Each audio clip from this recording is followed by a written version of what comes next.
जय श्री राम दोस्तों। जय श्री बालाजी महाराज। आज की वीडियो में हम बात करेंगे कि भोग देने से क्या होता है, देवी देवताओं को भोग देने से क्या होता है और भोग कैसे देना चाहिए। आज की वीडियो में हम ये बात करेंगे, तो शुरू करते हैं वीडियो को। तो हम बात करते हैं देवी देवताओं को भोग देने से क्या होता है। तो भोग देने से ये होता है कि देवी देवता भोग देने से ही प्रसन्न होते। भोग हम दे रहे हैं देवी देवताओं को, भोग से ही देवी देवता हमारे साथ में चलते, भोग से ही देवी देवता तृप्त होते, भोग से ही वो हमारी मदद करते। भोग के बिना वो कभी भी आपसे प्रसन्न नहीं हो सकते। आप चाहे कितना भी मंत्र जाप कर लें, आप चाहे कितना भी पूजा पाठ कर लें, लेकिन अगर आप भोग नहीं दे रहे हैं तो आपका पूजा पाठ व्यर्थ है। भोग देना बहुत ज़रूरी है। आज मैं आपको दो तरीके का भोग बताऊंगा। एक है बहुत शक्तिशाली भोग और एक है नॉर्मल भोग। तो शुरू करते हैं। जो है नॉर्मल भोग होता है, वो होता है नॉर्मल भोग कैसे देते हैं। जैसे मान लो आपने खीर का भोग दिया, तो खीर का भोग आपने मंदिर में ऐसे रख दिया और कहा कि प्रभु इसको भोग को स्वीकार कीजिए।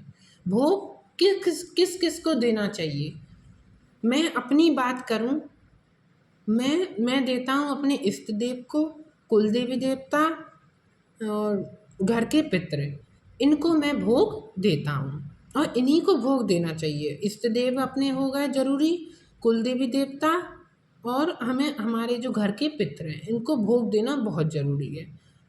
चाहे आप खीर का भोग दो, हलवे का भोग दो, किसी कैसा भी आप भोग दो, नॉर्मल भोग आप कटोरी में रख के और प्रभु से प्रार्थना करें। जो भी आपके इष्ट हैं, अगर आपके इष्ट हनुमान जी हैं तो आप प्रार्थना कर सकते हैं, हनुमान जी महाराज बाबा मेरे इस भोग को, प्रसाद को स्वीकार कीजिए। इस तरीके से आपने भोग दे दिया। ये तो हो गया नॉर्मल भोग। अब बात कर लेते हैं महाशक्तिशाली भोग, जो है 11 पर भोग दिया जाता है, लौंग का भोग। शायद आपने पहले कभी भी ये भोग ना सुना हो, पर मैंने जो अपने गुरु से सीखा वही मैं इस वीडियो में, हर वीडियो में मैं आपको बताता हूँ और आगे भी बताऊँगा। इसलिए ये जो लौंग का जो भोग है ये बहुत शक्तिशाली भोग है। मैं आप लोगों से भी कहूँगा कि आप लोग भी ये लौंग का भोग दें। अब किस प्रकार देना है, हफ्ते में एक बार, जो भी आपके इष्ट का दिन हो। जैसे मेरे इष्ट हनुमान जी हैं, मैं मंगलवार को उनका भोग देता हूँ। तो आपके इष्ट जो भी हों, अगर आपके इष्ट हनुमान जी हैं तो आप मंगलवार का दिन चुन सकते हैं। अगर आपके इष्ट माँ कालका हैं, माँ काली आपके इष्ट हैं, तो आप शनिवार का दिन कर सकते हैं। अगर आपके इष्ट बाबा भोलेनाथ हैं तो आप सोमवार के दिन कर सकते हैं। अगर आपके इष्ट कृष्ण जी हैं तो आप गुरुवार के दिन कर सकते हैं। देखिए, अब भोग देना किस प्रकार से, जो अग्यारी होती है, हमारे यहाँ तो अग्यारी बोलते हैं, अब आपके यहाँ शायद कंडा बोलते हो, उपला बोलते हो, जो भी बोलते हो, उसको अच्छे से गर्म कर लें गैस पर, उसको अच्छे से गर्म कर लें। फिर उसके बाद अपन को थोड़ा सा घी डालना है, घी डालना है और फिर लौंग का भोग देना है अपन को। तो लौंग का भोग डायरेक्ट ही हमें अपने इष्ट को नहीं देना, हमें पहले देना है 2 लौंग के जोड़े का भोग। कभी भी एक लौंग नहीं ली जाती है, 2 ही लौंग ली जाती हैं और ऊपर उसके ऊपर फूल होना जरूरी है। बिना फूल वाली लौंग स्वीकार नहीं होती। इसलिए 2 लौंग आपने ली, घी में आपने डुबोई, फिर आपने सबसे पहले आपको देना है गणेश भगवान को।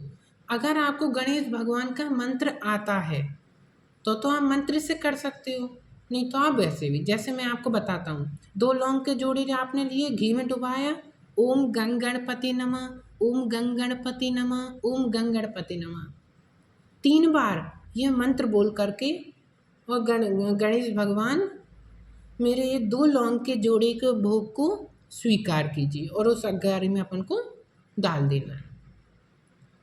इस तरीके से हो गया ये भोग। अगर आपको मंत्र नहीं आता तो आप ये बोल सकते हैं गणेश भगवान मेरे ये 2 लौंग के जोड़े के भोग को स्वीकार कीजिए। ऐसे भी आप भोग दे सकते हैं, इसमें कोई दिक्कत वाली बात नहीं है।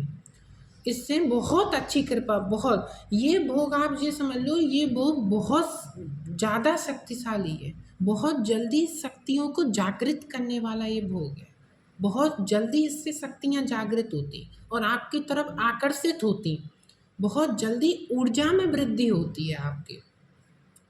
फिर आपको भोग भोग देना है बाबा भोलेनाथ को, ऐसे ही ओम नमः शिवाय, ओम नमः शिवाय, ओम नमः शिवाय।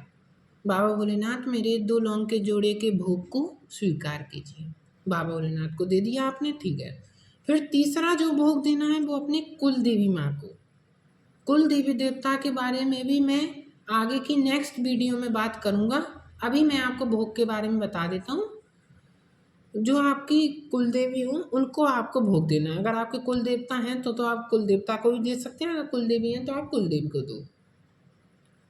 ऐसे जो भी आपकी कुल देवी है, मान लो माँ काली आपकी कुल देवी हैं, तो उदाहरण के लिए आपकी माँ काली कुल देवी हैं, तो ओम क्रीम कालिकाय नमः, ओम क्रीम कालिकाय नमः, ओम क्रीम कालिकाय नमः। जय हो मेरी माँ काली, मेरी कुल देवी माँ, मेरे 2 लौंग के जोड़े के भोग को स्वीकार कीजिए। इस तरीके से आपको भोग देना है।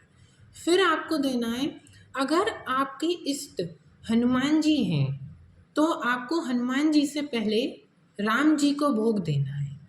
ओम राम रमाय नमः, ओम राम रमाय नमः, ओम राम रमाय नमः। जय हो राम राजा सरकार, मेरे 2 लौंग के जोड़े के भोग को स्वीकार कीजिए। अगर आपके इष्ट हनुमान जी हैं तो आपको उनसे पहले राम जी को भोग देना है। और जो भी आपके इष्ट हैं उन्हें आपको 5 लौंग के जोड़े का भोग देना है। 5 लौंग के जोड़े का भोग आपको उनको देना है। जैसे मैं 5 लौंग ली, घी में डुबी, ओम हम हनुमते नमः, ओम हम हनुमते नमः, ओम हम हनुमते नमः। जय हो हनुमान जी महाराज, मेरे इस भोग को, मेरे इस 5 लौंग के जोड़े के भोग को स्वीकार कीजिए। इस तरीके से आपको अपने इष्ट देव को 5 लौंग के जोड़े का भोग देना है। आप यकीन मानिए, मेरा स्वयं का अनुभव है, आप खुद करके देखिए अपने इष्ट के बार पर, आपको बहुत जल्दी कृपा प्राप्त होगी, बहुत जल्दी आपको कृपा प्राप्त होगी इस लौंग के भोग से। और ये भोग आपको सिर्फ हफ्ते में 1 बार ही देना है। एक हफ्ते में 1 बार से ज़्यादा आपको भोग ये नहीं देना है, हफ्ते में 1 बार ही देना है। इसलिए ये भोग बहुत शक्तिशाली है। आप स्वयं देख कर देखिए, आप स्वयं देकर देखिए इस भोग को। बहुत जल्दी शक्ति जागृत होगी, बहुत जल्दी शक्ति आपको प्राप्त होगी, बहुत जल्दी जिनकी आप उपासना करते, जिनकी आप पूजा करते, उनकी आपको विशेष कृपा प्राप्त होगी। मेरा स्वयं का अनुभव है। आज के लिए बस इतना ही। अगर आपको मेरी ये वीडियो अच्छी लगी हो तो प्लीज़ लाइक और सब्सक्राइब करें, जिससे कि सबसे पहले आपके पास ऐसे ही ज्ञानवर्धक वीडियोस पहुंचती रहें। जय श्री राम, जय बालाजी महाराज।